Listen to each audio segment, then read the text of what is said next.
So today is going to be a very interesting episode because I'm going to talk to another professional in language, but in this case, it's in Spanish.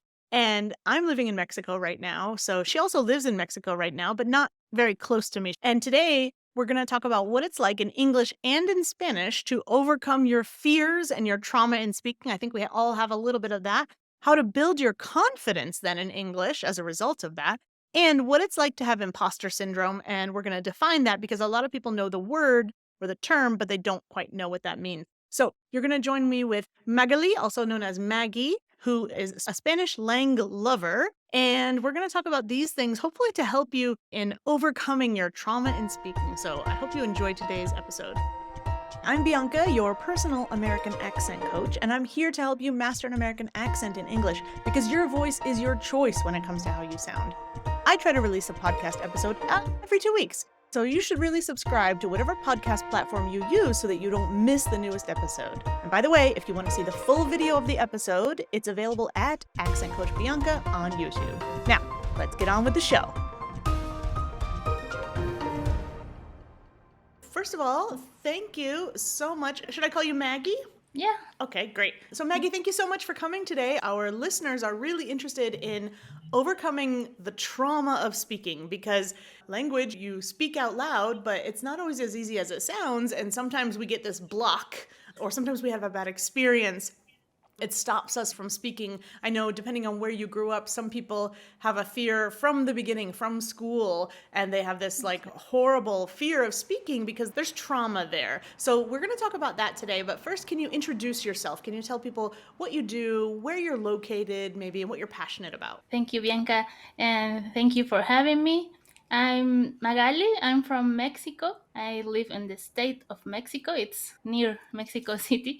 And I'm a graphic designer, but I'm also a Spanish language coach. I teach Spanish online and I try to focus on this topic on how to make my students feel more confident about speaking Spanish. I'm working on that, preparing everything to know more about how our minds can overcome that issue because myself, I learn languages, so I know how is this. And well, I'm passionate about languages. I like to learn them. Yeah, I didn't know you had a background in design too. That's interesting to me because in language, I feel like there's a kind of a mathematical, scientific kind of part of it, but also there's this artistic expression that comes from language. And since you've been on both sides of this, you're speaking in your second language right now, for example, but you are teaching people to speak Spanish and overcoming the same problems that maybe you've had in the past too. So we have to kind of overcome some of those fears based on our experiences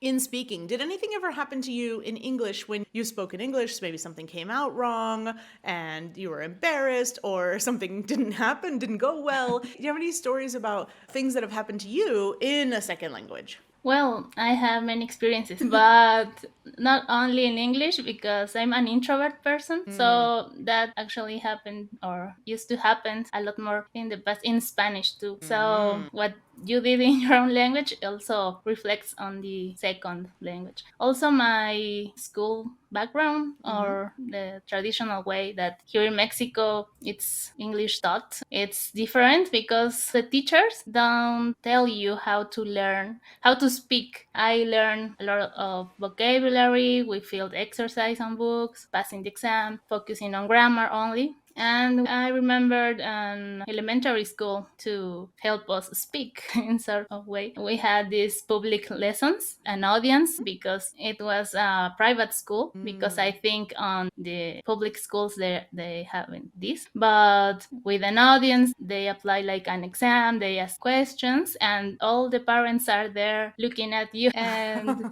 you have to make also contest of spelling bee. It's a lot of pressure. And I remember making expositions and presentations in English, but it's only in the classroom. You don't have to speak English in any other place until you get to a job interview, and it's a mess.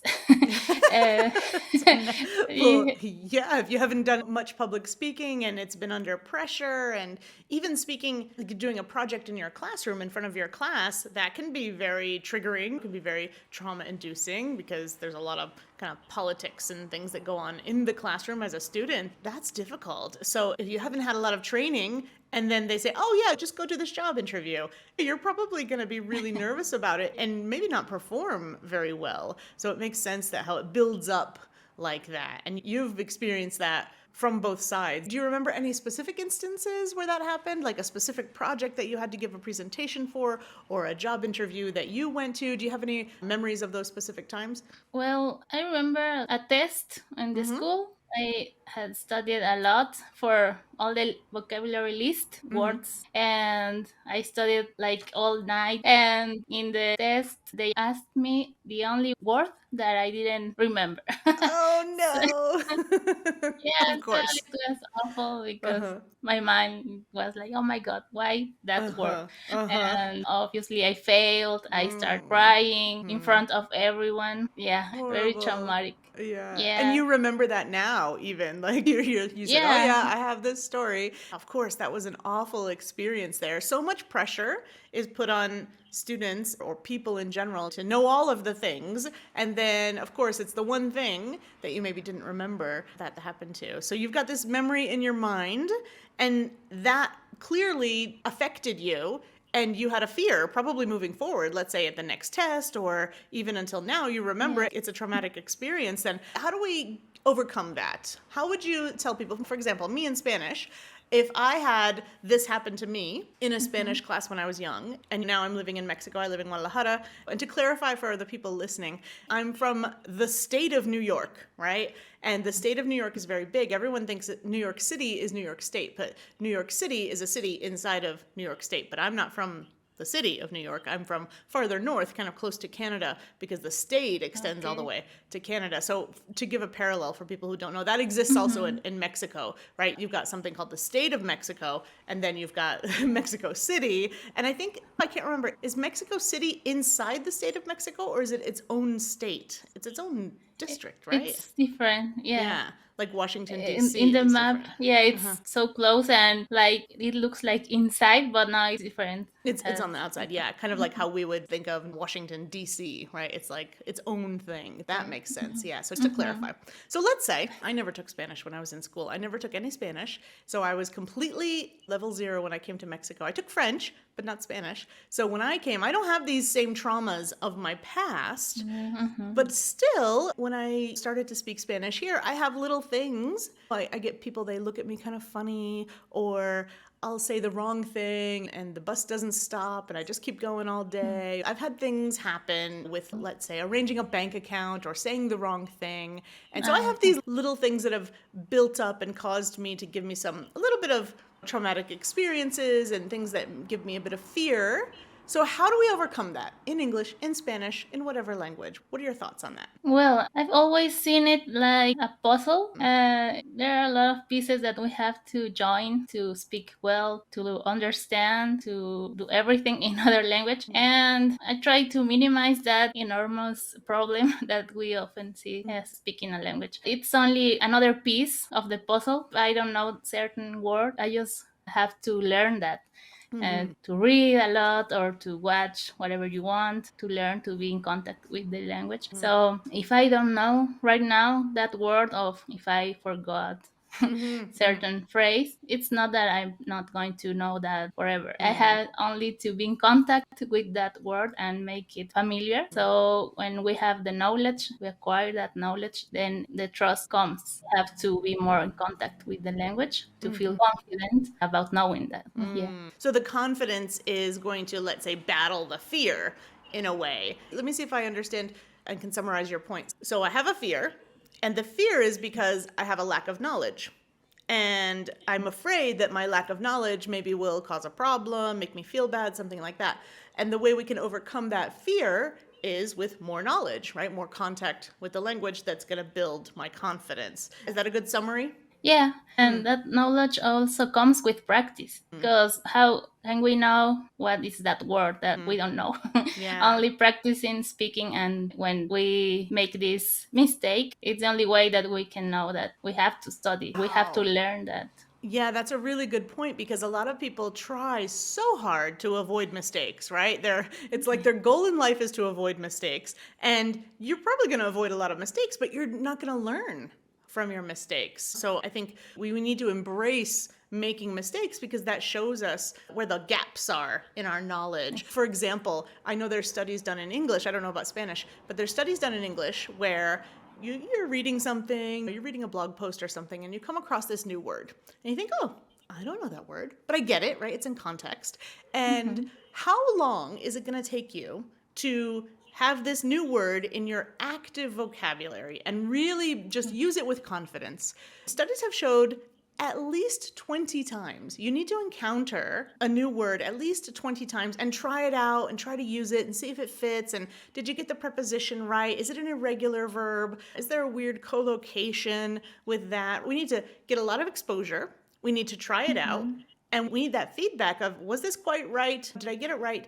A lot of times, many more times than people think. So they're busy trying to avoid Yeah. the mistakes when the mistakes are the very things that are going to teach them how to do something much, much better. Do you know what I mean? Do you see that like irony in there to me? It seems very ironic. Yeah, and when there's this big fear, it's difficult to take that step, even knowing that you have to practice, you have to have this exposure to the language. But if you have a fear, maybe you won't. Yeah, your brain knows. Your brain says, oh, yeah, I got to practice. Oh, yeah, I got to make mistakes. Your brain Yeah. says that. But then your heart says, no, you don't. It's fine. You don't have to do that. Yeah. Yeah. Let me save you. Your fear is there to Mhm. help you.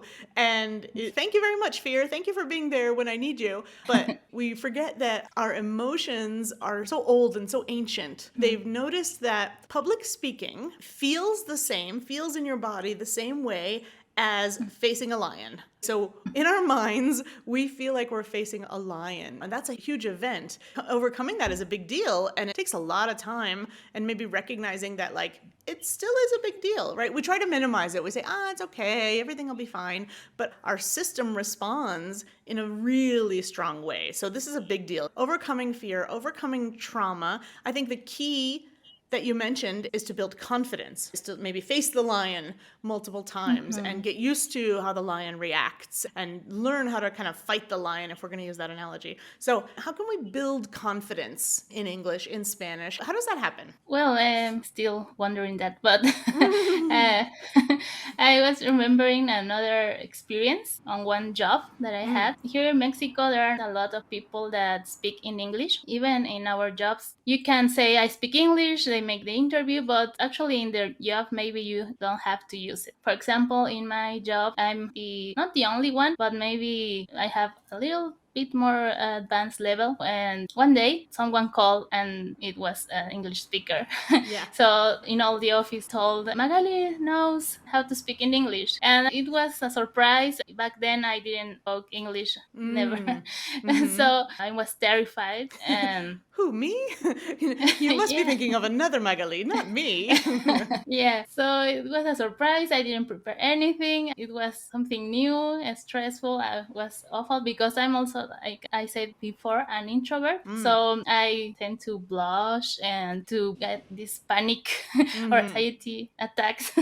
So everything looking at me and waiting what I'm going to say. So I forgot everything, or I don't know what I said in English. Obviously it was wrong, but a lot of people was looking were looking at me, so it was really bad too. The thing is that I stayed like that with that fear about speaking, and that changed because when I started to teach Spanish, I thought about teaching English speakers, and I didn't like my pronunciation, so that was a block that I had, and I found a pronunciation coach on Instagram. Oh, nice. I knew that I had to practice that because I didn't like the way that I sound. In my case, I was aware of my lack of my I want to sound better. I needed to feel confident with that. So I found a coach. I did a few lessons. So that helped me a lot. And I know I have grammar issues, but in my case, knowing that pronunciation was the main topic or problem for me, I know my pronunciation isn't like the best, Yeah. but it's better than 3 or 4 years before. That helped me a lot. It's knowledge, practice, knowledge of that. Yeah, that's very interesting. So the knowledge can be a few things, right? The thing in my brain, the information in my brain, it could be I'm missing some information. I'll give you an example since you brought up pronunciation. Maybe the ah sound like cat, right? And if you don't know that it even exists, of course you're not going to say Exactly. ah. Or maybe the information that's missing is saying, okay, I know there's a different sound there, but what am I supposed to do with my tongue and my jaw and my lips and things like that? Maybe that information is missing. So there's already many kinds of information that once I know, I feel more confident. Knowledge gives us power. It gives us bravery, maybe to try. Maybe we might not be right, but we say, oh, here's how I do it. I keep thinking, I don't know why, I keep thinking about this lion thing. And let's say I'm going to go face a lion and I'm an ancient gladiator, let's say, and it's me or him. It's the me or the lion.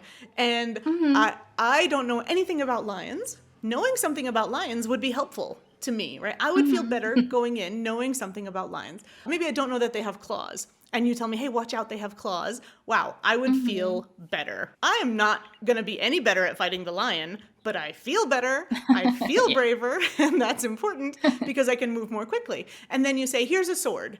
And I don't know how to use a sword. I don't know if you've had this experience, but in Spanish, but in English, certainly in your training, you probably learned more about your tongue than you ever Yeah, knew the before. muscles. Yeah, and the muscles, exactly. And so that to me, that's here are the tools to defeat the problem, which in this case is pronunciation. So if I were facing a lion and you gave me a sword, I'd say, well, I don't know how to use a sword. And you'd say, well, the pointy end is here. The pointy end goes into the lion. I would then have another tool and the knowledge of the tool. So we can build confidence, I think, with tools, with knowledge, with our strategies, things like this. I didn't know you had a pronunciation coach. That's interesting because obviously that's what I do. And to me, I've noticed people come to me because they think, oh, nobody understands my words. I'm not communicating. I keep getting these looks of confusion. And they come to me with this problem, but really, most of the time, it's a lack of knowledge and it's a lack of confidence. And like you said, those two things are really linked. So if you don't have confidence, think first maybe, what am I missing? What do I not know? Because the knowledge makes me feel better. So I think that's true in English. I know it's true in Spanish. For example, the other day, I was taking an Uber and I never took Spanish in school. But I had heard or had seen somewhere that I knew that there were two R sounds in Spanish, right? You've got your rolled R and you've got your tap R. And even though I teach pronunciation, I knew that there were two kinds. And I thought I knew, I had heard that the rolled R was, correct me if I'm wrong, after a vowel? Is after a vowel a rolled R? Anyways, my point, Probably, yeah. maybe probably, right? So my point is I saw There are this cases. somewhere. I thought I knew it. I thought I knew when I was supposed to roll an R. So I'm taking this Uber home and I said a word wrong.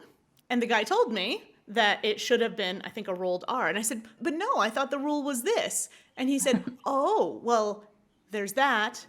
And there's this, and there's this, and there's this, and there's this other rule of when the R's are supposed to be which R's. And I said, oh, I didn't know that. So this Uber driver was so kind, and he told me these things, which I didn't even ask for. But I don't know, have you had this problem where you ask people to help you, your friends, and they don't really correct you the way you want them to? You know, you're like, hey, you're my friend, help me out here, tell me when I say something wrong, but they're too nice, they're too polite, they don't know how to correct you, things like that. And it was amazing. I had this Uber driver who was able to help me in a way that most other people couldn't and give me that knowledge, which then gave me confidence. And it spurred me to look it up and look up all the rules because I thought I knew some of the rules. And that gave me a motivation to do better. And so that's how kind of like I've overcome step by step little tiny fears. I never had to do public speaking in Spanish and I never had a job interview in Spanish, but everything feels like an interview. Every time you speak to somebody new, you know, that same trauma comes back and you say, are they going to understand anything I say? And so I feel like we've both had it on both sides and we can both help our students overcome the fear, the trauma through knowledge, through confidence. And usually people don't say this, but confidence is usually the result of all the other things, of the practice, of having like positive interactions with people. Most of us did not have positive interactions with a language at school. For most of us, it was about grades. Yeah, it's hard. Well, that's why it's better to ask for corrections to a coach, a tutor, or another person that it's also learning languages, because sometimes it's the only way that they can understand what you're living. Because in my case, well, I have this community of language learners, not only for Spanish. For example, my friends now that are on the conversation group, they also learn other two languages, or at least one. So they know, and we all correct each other, and no one is offended. Yep. So it's another environment, because maybe if I try to do it with another friend that speaks Spanish and listen that I have an issue with my pronunciation, it's going to be different. She's not maybe not going to correct me, or she's going to point out the mistake. Here in Mexico, we mock of people. I don't know if you have the opportunity to realize that in Guadalajara, but we make fun of people, not in a bad way more of the time, but we make jokes, or we take one person and point that thing that person did, and we repeat and repeat. The time that you make that mistake, or the time that you we do that. So in English it happens too, but it's more if you don't know English and you have a pronunciation different from natives. Here in Mexico, even if the other person doesn't speak English, they're going to tell you don't speak well. And if you speak really well and you speak confidently, they're going also to point that. Because they're going to feel, I don't know, bad, because they don't know. They don't know how to speak like that. They're gonna say, you speak too well, and you want to make us feel bad. How can you win? How do you win in that case? No matter how you speak, it could be seen like, you make too many mistakes. Oh, you don't make enough mistakes. It's a difficult place to be in. And it seems like no matter what you do in a second language, you could have problems. And usually they come from other people and their insecurities, right? So when people point out the mistakes in a way that's not helpful, then usually it's more about them. It's not about you. So thinking about the intention behind it, is this person pointing out my mistake because they really want me to succeed and they want to help me and they have interesting information for me? Awesome. And I think what you mentioned was important, the idea of groups and groups being together and everyone has this common goal. Oh, when you point out my mistake, it's because you've been there. Maybe you made that mistake, that same mistake last week, and now you're hearing it in me and you want me to get better too. So surprisingly, you would think groups are often an opportunity for more of this, like, how should we say this, backbiting, like this behavior where, I'm going to make other people feel bad. I'm going to point out their mistakes and I'm going to feel superior for it, or something like that. But it's usually not. It's the opposite. It's such a supportive environment to work in these groups because everyone's there for the same goal and everyone knows what they need. If you just ask a friend, I've done this before. Hey, can you help me out? Oh, you're a native Spanish speaker. Hey, can you help me? Can you catch my mistakes? Most of them are a little bit shy to help you. And also, they don't know how to help you. They don't know how to correct you. So going in these groups, going with a professional, I think you can get the very specific instruction. For example, we were saying the sound of as in cat earlier. Even if somebody wanted to help you and they were a native speaker, they might not know themselves, you have to open your jaw more. Oh, you have to put your tongue more forward. They just don't know how to help you. So it can be frustrating on both sides with that. I think what you mentioned about groups is really nice because the intention to be helpful and to learn together is there. And you learn how to correct yourself and how to correct other people, because finding the group is surprisingly way more effective, I should say, than I thought it would be, because I have groups too. And at first I thought, how's this going to go? How do people feel? Are they going to open up to correction and things like that? And it's been fantastic. I can imagine that your groups are the same too. And have you ever had an instance where you or somebody else, because I think it goes with what you were saying about being knocked down for being too good almost. Have you ever had this imposter syndrome? Can you kind of explain what imposter syndrome is? If you've experienced it before, if you've seen it happen before, let's talk a little bit about that. Well, I only know that, like, a generalized view, that when you know something and you think you don't, that you have maybe B level and you think that you're A1. but it's lack of confidence, and we are too hard on ourselves in everything, the worst judges. So Mm-hmm. if you know something, you're going to say, I'm doing this because I don't have enough knowledge to speak in English, because I'm going to make a lot of mistakes and I don't know how to speak or anything. So Mm-hmm. in languages, it's like if you make one mistake and you think, I did everything wrong. Mm-hmm. I'm not going to speak again because the other person maybe didn't understand me, or you start making a lot of ideas in Yeah. your mind, and It they're creeps in, not yeah. real. Even if you don't want to. Yeah, it's not real. I think a lot of people say the word imposter syndrome, but we don't often define it. We don't say, here's what it is, just in case you were wondering. So let's say, here's what it is. It's when you actually are pretty good, but you don't feel like you are. You feel like a phony. You feel like a fraud. You doubt your own abilities, even though you do okay. Imposter syndrome is when you feel anxious because you don't feel successful even though you can accomplish things. And that's Mhm. what's keeping you from doing, from performing, from trying. So, just to give it a name, to give it a quick definition, in that you feel like a fraud, you feel like a phony. Mm. And so, this might happen for several reasons. When you have students in Spanish, what do you think causes them to feel this imposter syndrome? What makes them feel Mm-hmm. the imposter syndrome?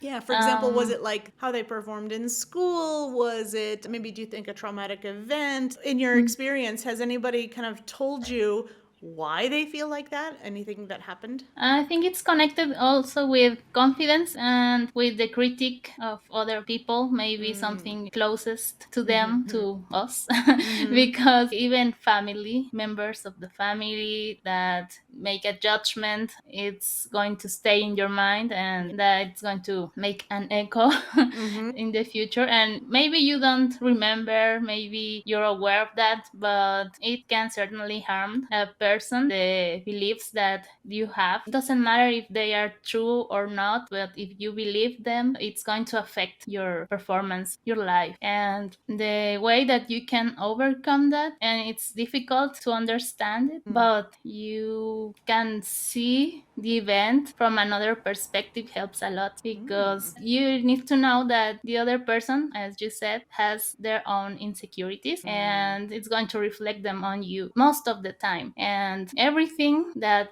other people say to you, it doesn't have to do anything with you. Mm-hmm. It's everything about their education, their background, their problems, and way of thinking. So everything that someone can say to you 99% of the time doesn't have anything to do with you. And even it can hurt you, it's part of learning. If you can separate this feeling of it's not telling that to you, it's something that of their own, you can start thinking other way and maybe work on that, and in some point you're going to leave that feeling or to make it less harmful. I think that's a good way to put it too. The feeling is there, and it's there to kind of protect us. We have this fear because we don't want to get hurt. We don't want to listen to other people. Even if it's not true, even if it's about them, it still gives us pain to hear those things. So we would rather not. So we would like to leave those feelings behind. And the way that we can do that is to remember, maybe, hey, that's you.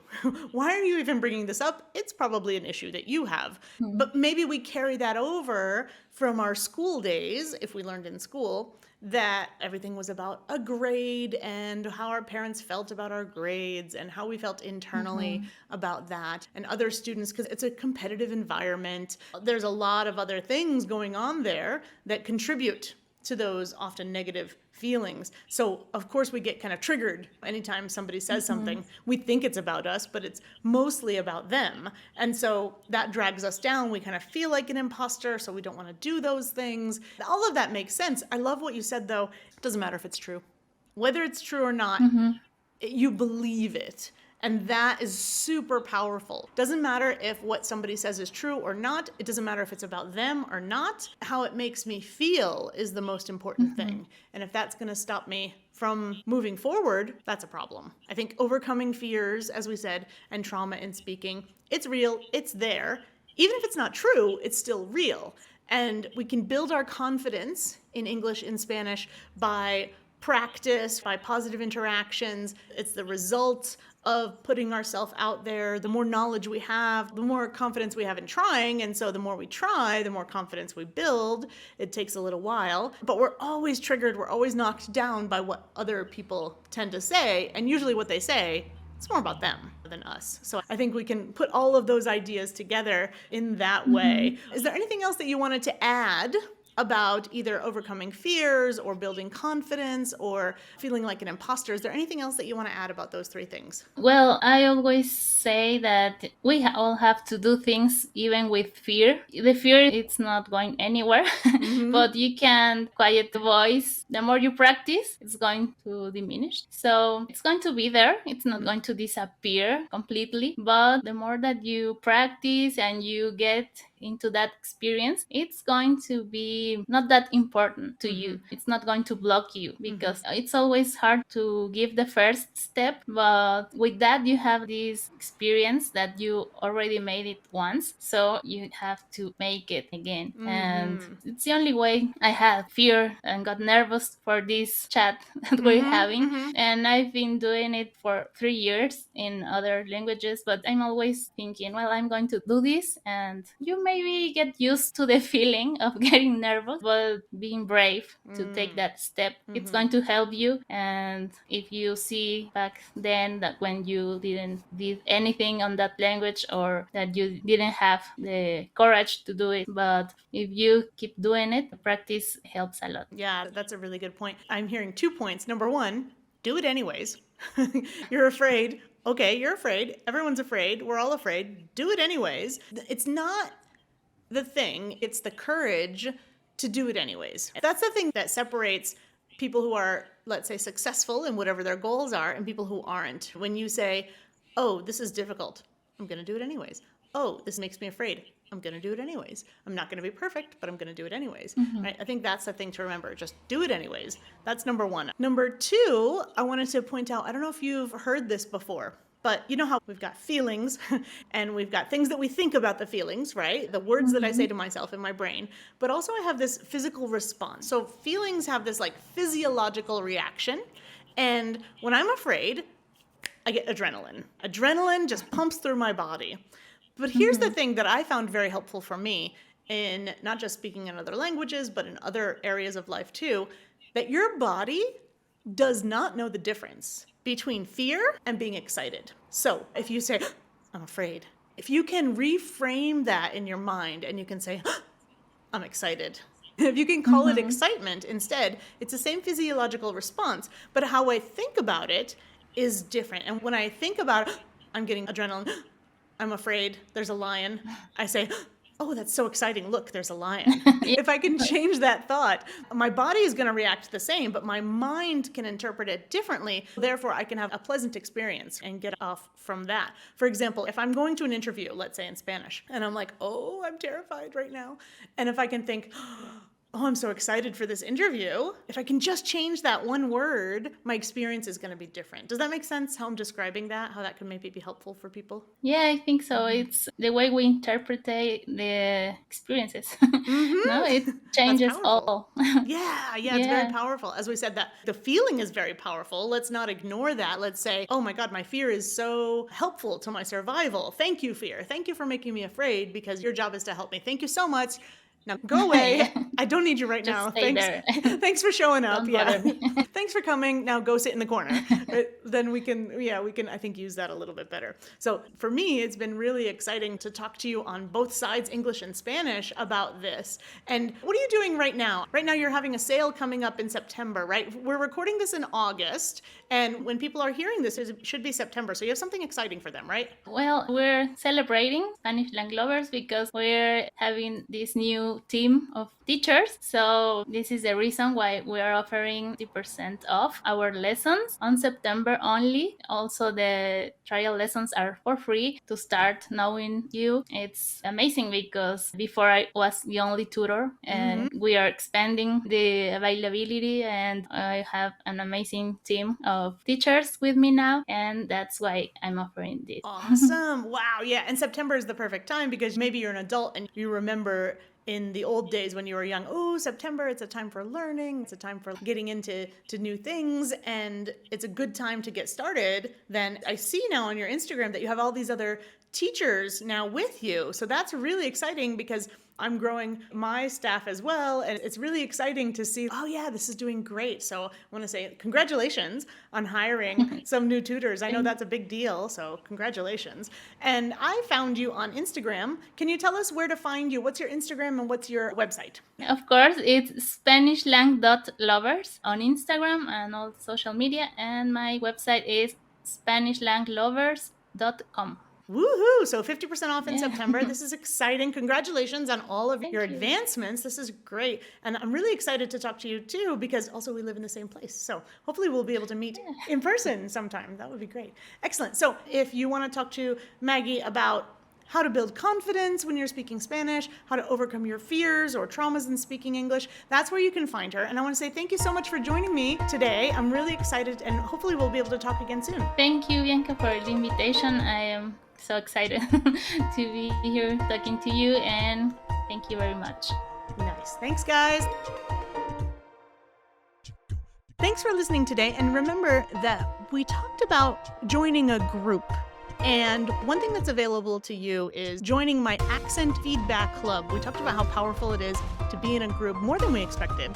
And joining my Accent Feedback Club gives you access to a group of people who have the same goals as you. So we're constantly correcting each other in English. You learn how to correct other people. You learn how to listen to yourself better through listening to other people's mistakes. So one thing you can do is join my Accent Feedback Club. Another thing you can do is join my absolutely free masterclass at the end of every month. So we have that on the last Thursday of every month. It's a Zoom call that we go through one particular topic, and in 1 hour, you're going to master one thing. The Zoom registration link actually changes each month. So sign up for my mailing list, because you're going to get the registration link each month, and you're going to get bonus materials before and after the masterclass that I only send to my email list subscribers.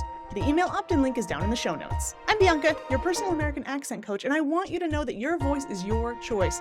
I want to say thanks for listening again today, and look at the other options that are available to you. I'll see you in the next episode. Bye for now.